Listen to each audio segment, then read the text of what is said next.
आशा करता हूँ आप सब बढ़िया होंगे। तो आज हम पढ़ने जा रहे हैं नॉर्मेलिटी के बारे में, नॉर्मलता के बारे में, जो कि क्लास 11 केमिस्ट्री का ही ये पार्ट है।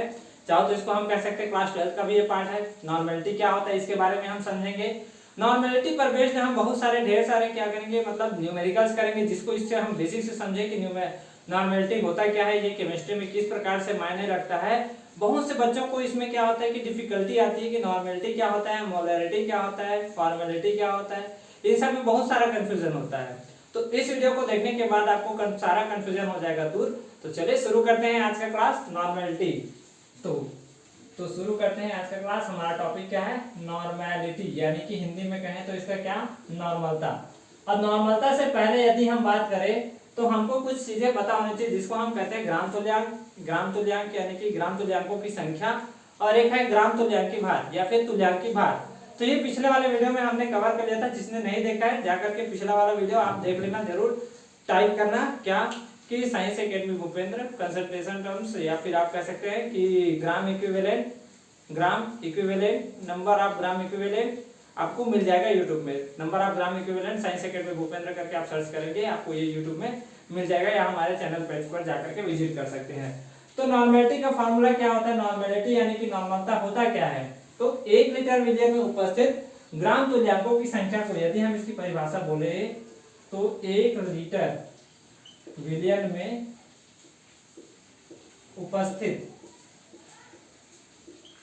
1 लीटर विलियन में उपस्थित ग्राम तुल्यांकों की संख्या, ग्राम तुल्यांकों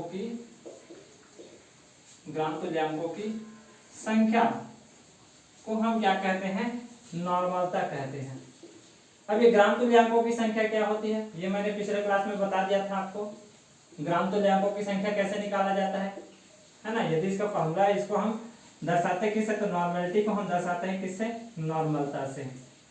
नॉर्मलता n से दिखाया जाता है, और नॉर्मलता बराबर क्या होता है कि ग्राम तुल्यांकों की संख्या, ऊपर में क्या रहेगा, ग्राम तुल्यांकों की संख्या डिवाइडेड बाय क्या, विलियन का आयतन, और वो भी किसमें, लीटर में।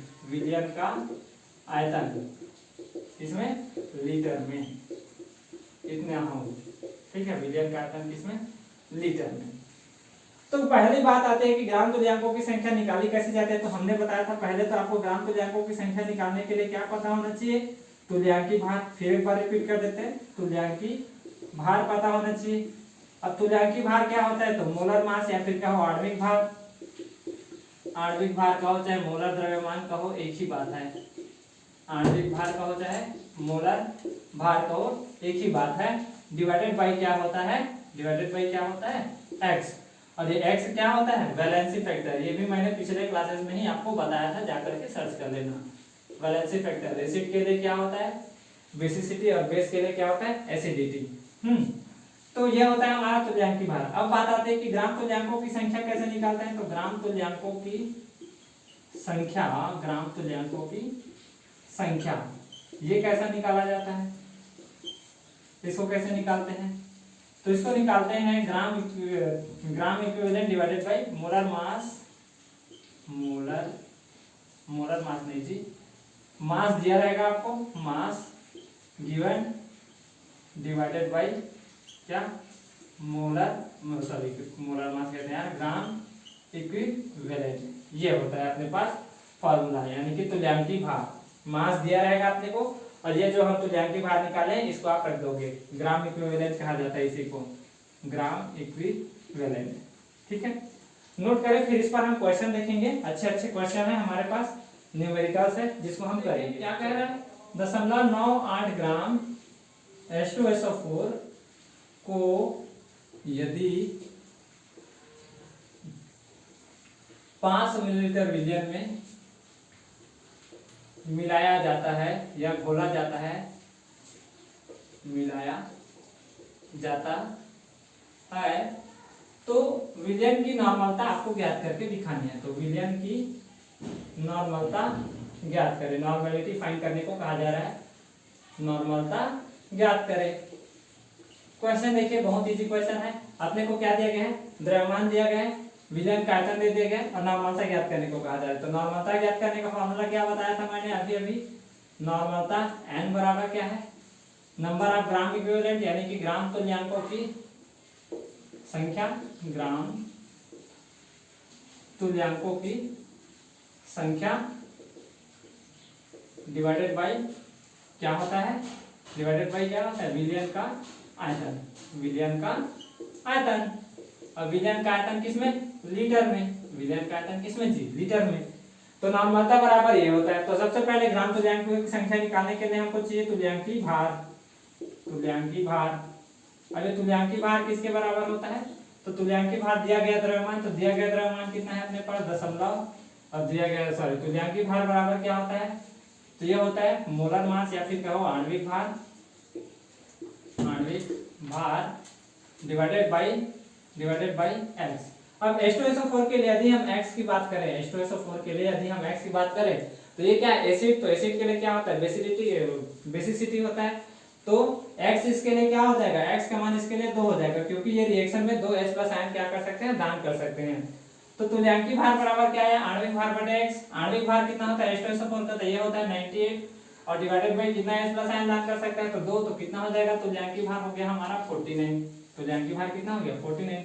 तो ग्राम तुल्यांकों की संख्या कैसे निकालेंगे, तो ग्राम तुल्यांकों की संख्या, तो ग्राम तुल्यांकों की संख्या तो क्या होता है, ग्राम तुल्यांकों की संख्या बताया ना क्या होता है, मास गिवन, तो कितना दिया गया है मास अपने को 0.98 ग्राम, कितना दिया गया है 0.98 ग्राम। और इसका जो ये आया है क्या कहते हैं, जो ग्राम इक्विवेलेंट आया है ये कितना आया 49, तो ये लगभग किसके बराबर हो जाएगा 0.02 के, किसके आया, ग्राम तुल्यांकों की संख्या किसके बराबर आया 0.02 के। अब हमको नॉर्मलिटी फाइंड करनी है, तो हमको ग्राम तुल्यांकों की संख्या मिल गई 0.02। विलयन का आयतन कितना दिया गया है 500 ml, तो 500 ml को आपको लीटर में बदलना है, तो क्या करोगे 1000 से डिवाइड कर देंगे, तो ये क्या हो जाएगा 0.001 डिवाइडेड बाय 2, 2 कहाँ चला जाएगा टॉप में, तो ये क्या हो जाएगा 0.02 मल्टीप्लाई 2, तो ये कितना हो जाएगा 0.02, और यही हमारा क्या है नॉर्मलता। ठीक, और कर लेते हैं, जैसे कि हम कहें नॉर्मलता, तो एक होता है हमारे पास सेमी नॉर्मल, सेमी मतलब होता है अर्ध, ठीक है, सेमी मतलब क्या अर्ध। तो सेमी नॉर्मल यदि लिखा रहेगा हमारे प्रश्न में, तो हम क्या लिखेंगे इसको n डिवाइडेड बाय 2। सेमी मतलब क्या होता है आधा, सेमी मतलब क्या होता है आधा। और यदि हमको लिखा रहे कि डेसी नॉर्मल करके, डेसी नॉर्मल, तो डेसी नॉर्मल का मतलब क्या होता है n डिवाइडेड बाय 10। और यदि हमको कहे कि सेंटी नॉर्मल करके, सेंटी नॉर्मल, तो सेंटी नॉर्मल का मतलब क्या n डिवाइडेड बाय 100, ठीक है। और यदि और कहे तो सेंटी हो गया, डेसी हो गया, सेमी हो गया, और यदि कहे डेसी नॉर्मल हो गया। अच्छा, यदि बाई नॉर्मल कहे तो, बाई नॉर्मल कहे तो बाई का मतलब होता है 2n, ट्राई कहे तो 3n, ठीक है। इतनी बात तक समझ गए। तो इसी संबंधित क्वेश्चन करते हैं। क्वेश्चन नंबर दूसरा क्या कह रहा है कि यदि 250 ml विलियन में, 250 ml विलियन में NaOH मिलाया गया है, NaOH क्या किया गया इसमें मिलाया गया है, 250 ml विलियन में NaOH डाला गया है, कितना डाला गया हमको नहीं पता है ना। तो हमको कह रहा है कि इस विलियन की यदि नॉर्मलता, इस विलियन की नॉर्मलता यदि n/2 हो, इस विलियन की नॉर्मलता यदि कितनी हो n/2 हो, तो NaOH का द्रव्यमान ज्ञात करें कि कितना इसमें मिला हुआ है। NaOH का द्रव्यमान ज्ञात करें, NaOH का द्रव्यमान ज्ञात करें। तो हमको यहाँ पर क्या दे दिया गया है, नॉर्मलता दे दिया गया है, आयतन दे दिया गया है, बट हमको मास नहीं दिया गया है। तो मास नहीं दिया गया है तो कैसे निकालेंगे, और ये क्या है बेस है, तो इसके लिए हमारे पास सबसे पहले तो ग्राम इक्विवेलेंट वेट निकालना पड़ेगा।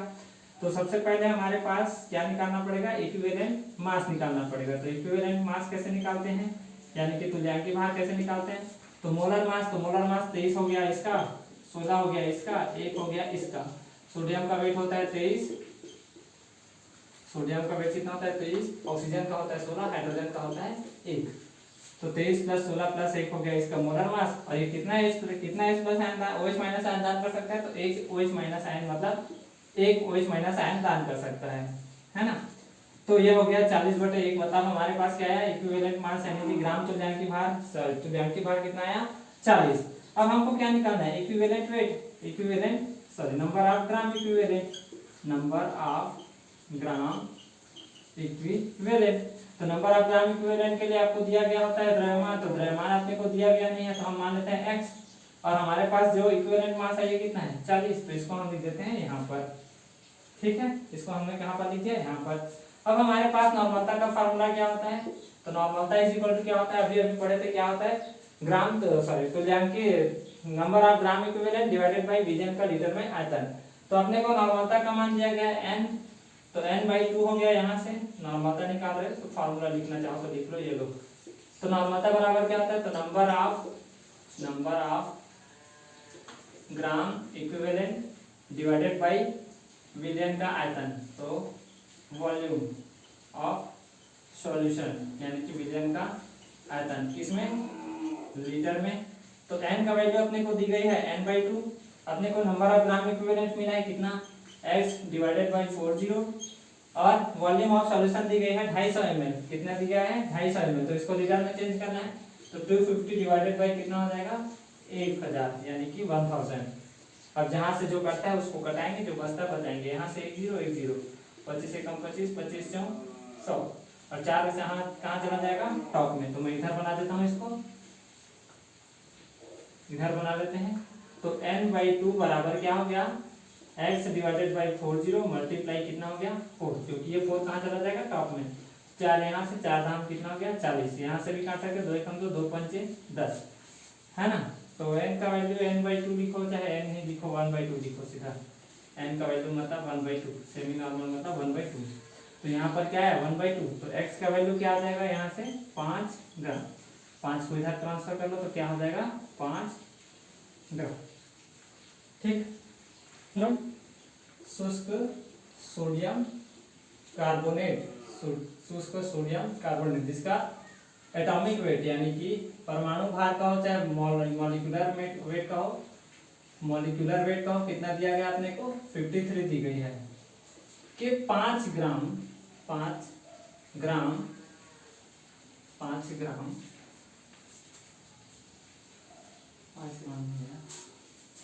के 5.3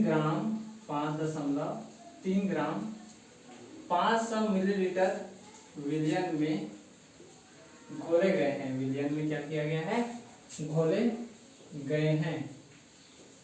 तो विलियन की नॉर्मलता ज्ञात करें, विलियन की नॉर्मलता ज्ञात करें।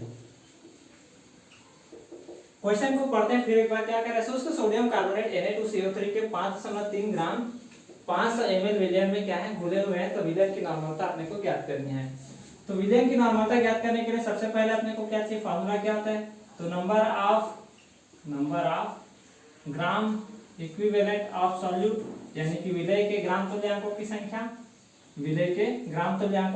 लिख सकते हो ऑफ सॉल्यूट करके, विलेय के ग्राम तुल्यांकों की संख्या डिवाइडेड बाय इक्विवेलेंट मास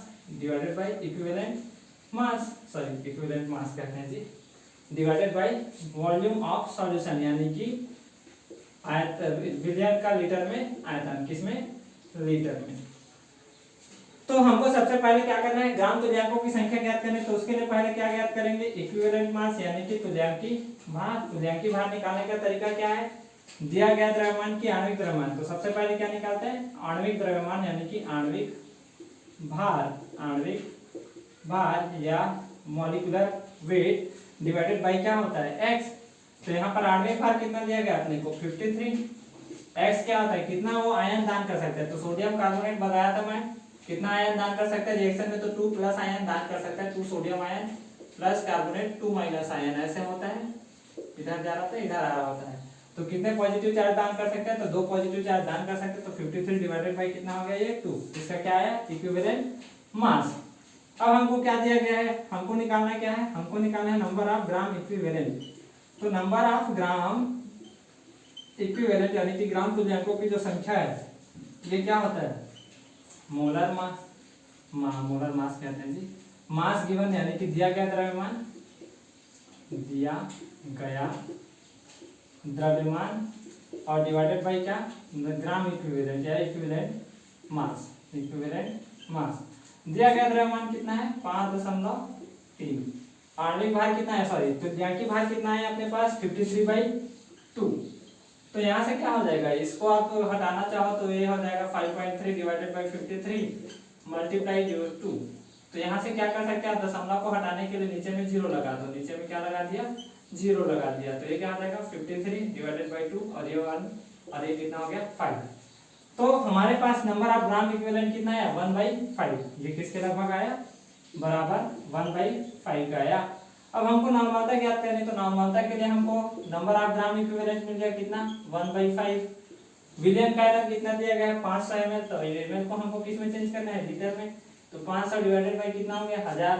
तो यहाँ से 2 0 से 2 0 और 5 एकम 5, 5 दूनी 10। तो ये कितना हो जाएगा, 2 ऊपर चला जाएगा तो ये कितना हो जाएगा 2/5 और 2/5 मतलब कितना 0.4, कितना हो जाएगा 0. मोलरता में संबंध। अब नया टॉपिक है ये नॉर्मलता और मोलरता में संबंध। तो नॉर्मलता और मोलरता में संबंध हम ऐसे नहीं देखेंगे, हम सीधा इसको एक क्वेश्चन से समझते हैं कि क्या होता है नॉर्मलता और मोलरता में संबंध। तो हमको क्वेश्चन दिया गया है कि 0.2n वाले, 0.2n मतलब 0.2 नॉर्मलता वाले H2SO4 विलियन के, H2SO4 विलियन का मोलरता ज्ञात करने को कहा जा रहा है। विलियन की मोलरता ज्ञात करने को हमसे पूछा जा रहा है कि इसकी मोलरता क्या होगी, मोलरता ज्ञात करें, ये हमसे क्वेश्चन में कहा जा रहा है। अब हमसे क्वेश्चन में ये कहा जा रहा है, हमको ये निकाल करके दिखाना है। तो 0.2n वाले H2SO4 विलियन की मोलरता हमको ज्ञात करनी है। तो 0.2n मतलब क्या, नॉर्मलता बराबर क्या होता है, पहले तो ये जान लें कि नॉर्मलता बराबर क्या होता है। तो विलेय के ग्राम तुल्यांकों की संख्या, विलेय के ग्राम तुल्यांकों की संख्या और क्या होता है डिवाइडेड बाय विलियन का आयतन, विलियन का आयतन, और वो भी किसमें, लीटर में, इन लीटर। दूसरा होता है मोलरता। मोलरता को हम किसे दिखाते हैं, m से। तो मोलरता क्या होता है, विलेय के मोलों की संख्या, विलेय के मोलों की संख्या डिवाइडेड बाय विलियन का लीटर में आयतन। यही तो कहते थे 1 लीटर विलियन में उपस्थित विलेय के मोलों की संख्या को हम क्या कहते हैं, मोलरता। तो विलियन का आयतन यहाँ भी हो जाएगा, तो विलियन का आयतन, विलियन का ये हो गया क्या आयतन। अब हम क्या करेंगे, इन दोनों को डिवाइड कर देते हैं, यानी कि नॉर्मलता और मोलरता दोनों को हम क्या कर देते हैं, एक साथ डिवाइड कर देते हैं। तो देखो क्या होगा, विलेय के ग्राम तुल्यांकों की संख्या, तो यहाँ से इसको यदि आप डिवाइड कर दोगे तो क्या आ जाएगा, नीचे से विलियन का आयतन कट, क्या बचा विलेय के ग्राम तुल्यांकों की संख्या, विलेय के ग्राम तुल्यांकों की संख्या, विलेय के ग्राम तुल्यांकों की संख्या, और नीचे में क्या बचा विलेय के मोलों की संख्या, विलेय के मोलों की संख्या, विलेय के मोलों की संख्या। अब यदि हम जानते हैं कि सर विलेय के ग्राम तुल्यांकों की संख्या कैसे निकालते हैं, तो आप जानते होंगे कि सबसे पहले हम क्या निकालते थे, तुल्यांकी भार, या फिर आप कहते थे कि तुल्यांकी भार निकाल करके उसको डिवाइड कर दीजिए मोलर मास को। तो यहाँ पर आप ऐसे लिखे कि मोलर द्रव्यमान बटे ग्राम तुल्यांकी या तुल्यांकी भार डिवाइडेड बाय क्या, तुल्यांकी भार। ये किसका फार्मूला था, ग्राम तुल्यांकों की संख्या की फार्मूला था। अब विलेय के मोलों की संख्या का फार्मूला क्या होता है, तो विलेय के मोलों की संख्या को आप लिख सकते हो मोलर मास मत लिखो, आप इसको ऐसे लिख लो, दिया गया द्रव्यमान, या फिर रहन दो यार, मोल ही रहन दो, विलेय के मोलों की संख्या रहन दो, विलेय के मोलों की संख्या, इसको रहन देते हैं इसी, विलेय के मोलों की संख्या। अब तुल्यांकी भार निकालने के लिए भी आपके पास एक फार्मूला होता था, याद करो, तुल्यांकी भार निकालने के लिए भी फार्मूला होता था। तो ये होता था मोलर द्रव्यमान, तो ये तो ऊपर का अपना था ही था। अब तुल्यांकी भार निकालने के लिए अपने पास फार्मूला था मोलर द्रव्यमान बटे में क्या x, बटे में क्या होता था अपने पास x, और नीचे विलेय के मोलों की संख्या तो है ही है, विलेय के मोलों की कुछ गलत तो नहीं कर रहा ना। एक काम करते हैं, विलय के मोलों की संख्या को भी लिख ही लेते हैं यार, कहाँ इसमें दिमाग लगाएंगे।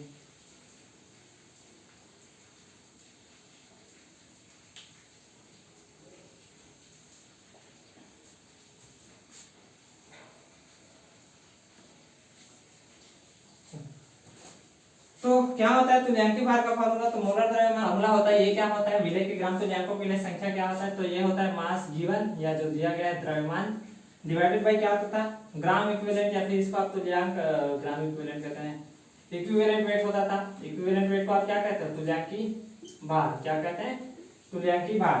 और विलय के मोलों की संख्या के लिए क्या होता था mass given divided by molar mass या आणविक द्रव्यमान जिसको आप कहते हो। तो यहाँ से मास क्या हो गया कैंसल, मोलर मास कहाँ चला गया ऊपर, मोलर मास को आप आणविक भार कहो चाहे मोलर द्रव्यमान कहो एक ही बात है, आणविक द्रव्यमान डिवाइडेड बाय क्या आया, आणविक द्रव्यमान डिवाइडेड बाय क्या आया तुल्यांकी भार, तुल्यांकी भार। अब तुल्यांकी भार के लिए भी हम एक फार्मूला जानते हैं, क्या होता है, ये तो हो गया हमारा आणविक द्रव्यमान, ऐसा लिख लेता हूँ आणविक द्रव्यमान। और इसके लिए फार्मूला क्या होता है तुल्यांकी भार के लिए, इसके लिए भी होता है आणविक द्रव्यमान और डिवाइडेड बाय क्या होता है x, और ये x क्या होता है वैलेंसी फैक्टर। तो आणविक द्रव्यमान से आणविक द्रव्यमान क्या हो जाएगा कट, और इधर क्या था n/m, क्या था n/m। तो n बराबर क्या हो जाएगा, n बराबर हो जाएगा क्या, अरे यार n बराबर कैसे है जी, m बराबर क्या हो जाएगा n, सही तो कहा क्या, अरे हाँ, तो n बराबर क्या हो जाएगा m इंटू एक्स, n बराबर m इंटू एक्स, जहाँ m क्या है मोलरता, m क्या मोलरता, n क्या नॉर्मलता और x क्या वैलेंसी फैक्टर, x क्या है वैलेंसी फैक्टर। नोट डाउन करिए इतनी बातों को, फिर हम इससे संबंधित जो क्वेश्चन, अच्छा नोट डाउन मत कर, थोड़ा सा देख लेते हैं। अब इस क्वेश्चन में हमको क्या क्या दिया गया है, देखो हमको दी गई है नॉर्मलता, हमसे पूछा जा रहा है मोलरता, हमको दी गई है क्या नॉर्मलता, हमसे पूछा जा रहा है क्या मोलरता।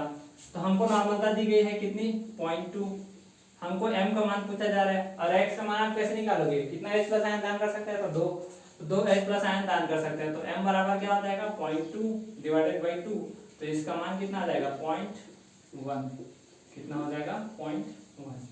अब नोट कर लो, फिर आगे क्वेश्चन देखेंगे इससे संबंधित। मिश्रण के लिए नॉर्मलता क्या होगी, जैसे मिश्रण के लिए मोलरता ज्ञात किए थे, तो मिश्रण के लिए नॉर्मलता ज्ञात करेंगे। तो मिश्रण के लिए नॉर्मलता, अब मिश्रण कैसा हो सकता है, तो देखिए हमारे दो टाइप के मिश्रण हो सकते हैं। एक तो हमारा पहला टाइप है, हमारा कौन सा टाइप है एसिड का मिश्रण, या फिर बेस का मिश्रण, यानी कि अम्ल से क्षार का क्षार से विलयन, अम्ल से क्षार का क्षार से विलयन।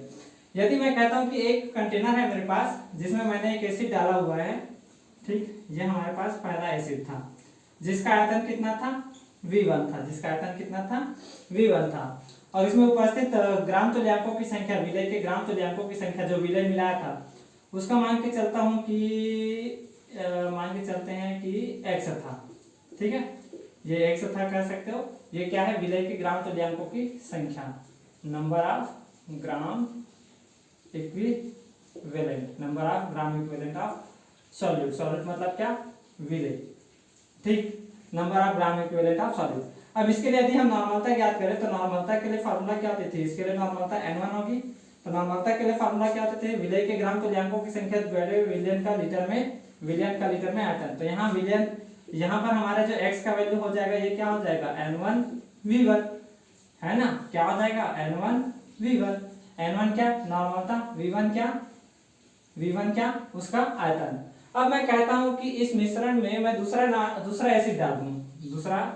एसिड डाल दूं जिसका विलयन की जो आयतन है ये बड़ा हो, विलयन ज्यादा हो, विलयन का आयतन क्या हो ज्यादा हो, विलयन का आयतन ज्यादा हो, यानी कि इसमें मान लो मैंने दूसरा और इसको तनु कर दिया कह सकते हो, या फिर इसको आपने कह दिया सांद्रता, उसको आपने तनु कर दिया। तो इसमें विलय के मोलों की संख्या अब भी कितनी है, हमारे पास, सॉरी मैं गलत कह रहा हूं, कि दूसरा जो विलियन है इसके लिए हमारे पास n1 v1 कह सकते हो, हाँ। और इसके लिए मान लेते हैं कि कोई y होगा, इसके लिए हमारे पास n2 v2 है ना, क्या है हमारे पास n2 v2 है। अब इन दोनों को हमने क्या कर दिया, मिला दिया, तो इसके लिए क्या होगा, y का वैल्यू सॉरी n2 का वैल्यू क्या होगा, ग्राम तुल्यांकों की संख्या y और आयतन कितना v2, तो y बराबर क्या हो जाएगा n2 v2। अब इन दोनों को जब मैं क्या कर दूंगा, ऐसे छपाक छपाक करके ऐसे इनको क्या कर दूंगा, मिला दूंगा, तो अब जो मेरे पास विलियन बनेगा, अब जो मेरे पास विलियन बनेगा, इसमें ग्राम तुल्यांकों की संख्या कितनी हो जाएगी, x प्लस वाई, कितनी हो जाएगी x प्लस वाई। लेकिन विलियन की जो नॉर्मलता है इसको मैं कहता हूं कि यदि n हो, इसकी विलियन की नॉर्मलता कितनी हो, n हो, और टोटल आयतन कितना हो जाएगा v1 प्लस v2, यानी कि इसका आयतन और इसका आयतन दोनों क्या हो जाएंगे, आपस में जुड़ जाएंगे, क्योंकि भर जाएगा। जैसे कि मैं कहूं एक गिलास में मेरे पास 50 ml पानी है, एक गिलास है मेरे पास जिसमें 20 ml पानी है, दोनों को मैं क्या कर देता हूँ, एक साथ मिला देता हूँ, तो कितना पानी हो जाएगा, 70 ml हो जाएगा। वैसे यहाँ पर भी है, पहले 50 ml फिर 20 ml, फिर दोनों को मिला दिया तो कितना हो गया, 70 ml। अब मेरे को इस n का वैल्यू चाहिए, तो मैंने क्या कहा कि इन दोनों को मिलाया आपने, तो इन दोनों को मिलाया तो ये किसके बराबर होंगे, इनके जो क्या कह सकते हैं, मोलों की संख्या किसके बराबर होगी, n1 प्लस, अब देखो x प्लस वाई बराबर ही तो बराबर होंगे ना, तो n1 v1 plus n2 v2 बराबर क्या होगा, n into v1 plus v2, इसके इक्वल होगा n1 v1 बराबर क्या होगा, n2 v2, n1 plus v1 plus n2 v2 बराबर n into v1 plus v2। तो ये n का वैल्यू क्या हो जाएगा यहाँ पर, n1 v1 plus n2 v2 divided by v1 plus v2। ये हमारे पास मिश्रण की नॉर्मलता हुई जब एसिड एसिड या बेस बेस सेपरेटली कार्य करे, है ना। इससे संबंधित एक क्वेश्चन देखते हैं, पहले इतने बातों को नोट कर लो, नोट कर लिए, पॉज करके नोट कर लेना था, मैं मिटा रहा हूं। अब इससे संबंधित एक क्वेश्चन देखते हैं।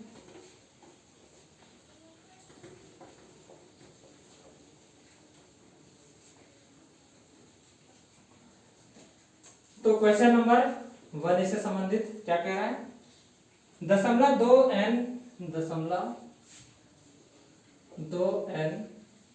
200 ml 200 ml HCl को 0.1n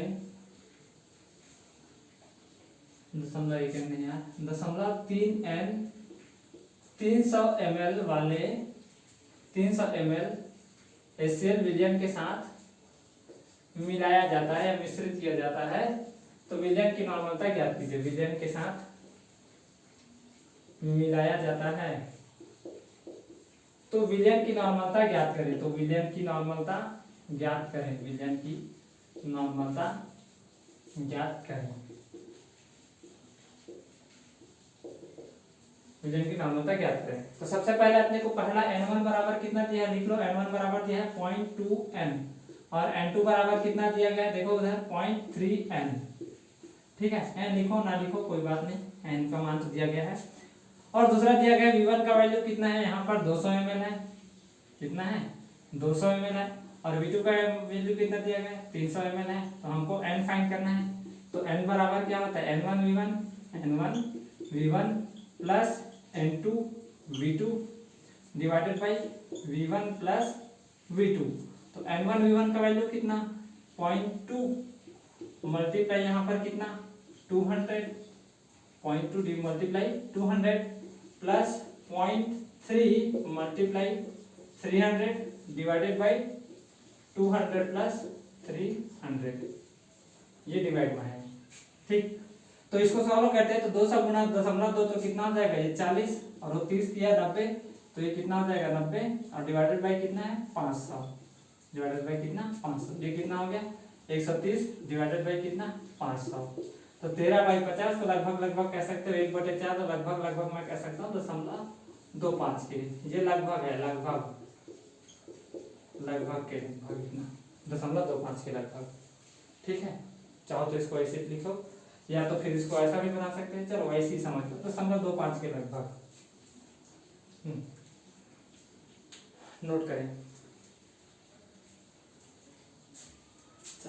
मिटा रहा हूं मैं, नोट कर लिए हो।